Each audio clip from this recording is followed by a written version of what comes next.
So the suspect in this week's attempted attack at Hartsfield-Jackson Airport is expected to face a judge today. 49-year-old Billy Joe Cagle is facing multiple state and federal charges, including attempted violence at an international airport.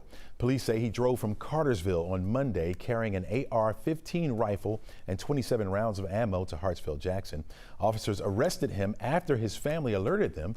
Cagle is expected to appear in both Clayton Court and federal court. As the focus now shifts from the concourse to the courtroom, it's raising new questions about how major airports like Hartsfield-Jackson can stay secure in the face of growing threats before they ever reach the checkpoint. With us now is TEGNA Chief of Security and former U.S. Secret Service agent Marcus Snipes. Mr. Snipes, welcome back to the show. Thank you, Chelsea. All right. Good morning. Good morning to you. In your view, is the security at U.S. airports reactive or proactive today? I think they're way more proactive today than they have been in the past. There are so many different tools that law enforcement operation officials at airports use now, to include social media, as we saw in this incident, with the suspect from Cartersville. There's so many tools that are available to law enforcement when it comes to technology now, when it comes to monitoring intelligence on social media, getting tips, manpower, just general equipment.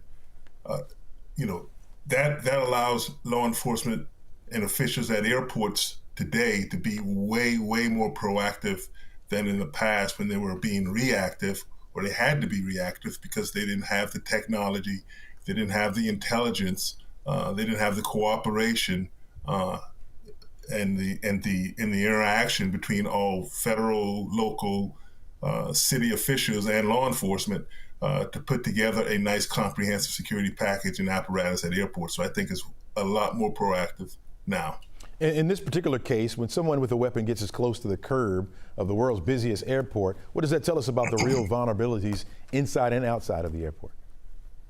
Well, you have to in security, especially, you look at an airport. An airport is basically a mini city. It really is, right? You have it has its own transportation mechanism, right? It has a police force. It has restaurants, shops. Right, so it's kind of a mini city, and you in security, basically you have to build rings of security around that city, so that if there is an incident or that there are tripwires that let you know there's an incident, so that you can prepare yourself so you can protect each layer. So in this instance, hey, the outside layer, so to speak, was the curb, right? Well, when this subject got to the curb.